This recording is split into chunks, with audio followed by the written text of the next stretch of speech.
யூடியூபில் காகித சக்தி செய்திகளை காணுங்கள். காகித சக்தி செய்திகளுக்காக செய்திகள் வாசிப்பவர் ராஜன் என்கிற சவுந்தரராஜன்.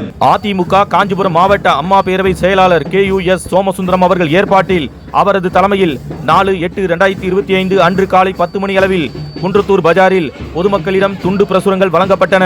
அதிமுக ஆட்சியில் அக்கட்சியின் பொதுச் செயலாளர் எடப்பாடி K பழனிசாமி அவர்கள் செய்த சாதனைகளையும், தற்போதைய திமுக ஆட்சியில் கஞ்சா உள்ளிட்ட போதைப் பொருட்களின் நடமாட்டம் உள்ளிட்ட பல்வேறு மக்கள் பிரச்சனை காரணமாக வரும் 2026ஆம் ஆண்டில் நடைபெறும் சட்டமன்ற பொதுத் தேர்தலில் மீண்டும் அதிமுக பொதுச் செயலாளர் எடப்பாடி K பழனிசாமி அவர்களின் நல்லாட்சியை உருவாக்கிட வலியுறுத்தி பொதுமக்களிடம் துண்டு பிரசுரங்களை அதிமுக மாநில இலக்கிய அணி செயலாளரும், அதிமுக செய்தி தொடர்பாளரும், அதிமுக காஞ்சிபுரம் மாவட்ட பூத் கமிட்டி பொறுப்பாளரும், முன்னாள் அமைச்சருமான முனைவர் SS வைகை செல்வன் அவர்களும், அதிமுக காஞ்சிபுரம் மாவட்ட கழக செயலாளரும், முன்னாள் அமைச்சருமான V சோமசுந்தரம் அவர்களும் ஆகியோர் குன்றத்தூர் பஜாரில் அதிமுக குன்றத்தூர் மேற்கு ஒன்றிய கழக செயலாளரும், ஸ்ரீபெரும்புதூர் தொகுதி முன்னாள் சட்டமன்ற உறுப்பினருமான மதனந்தபுரம் K பழனி அவர்கள் முன்னிலையில் பொதுமக்களிடம் துண்டு பிரசுரத்தை பொதுமக்களிடம் வழங்கி துவக்கி வைத்து, அது சமயம் பேரறிஞர் அண்ணா, அண்ணல் அம்பேத்கர் ஆகியோரின் திருவுருவ சிலைக்கு மாலை அணிவித்து மரியாதை செலுத்தினர்.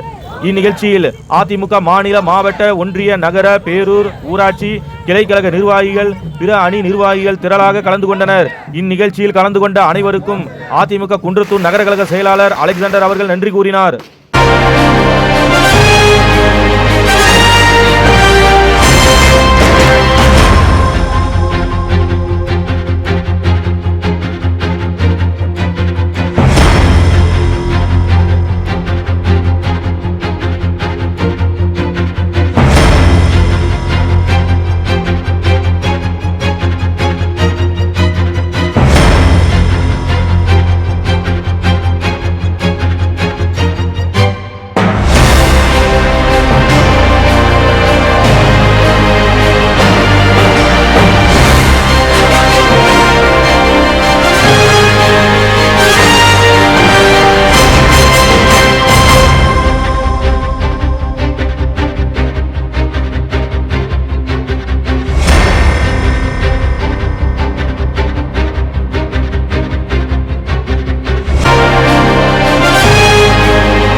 நிலவிற்பனையில் நம்பிக்கையான நிறுவனம் GRS என்டர்பிரைசஸ், பெரிய பாயமாறு, வடமதுரை, எர்ணாகுப்பம் மெயின் ரோடு.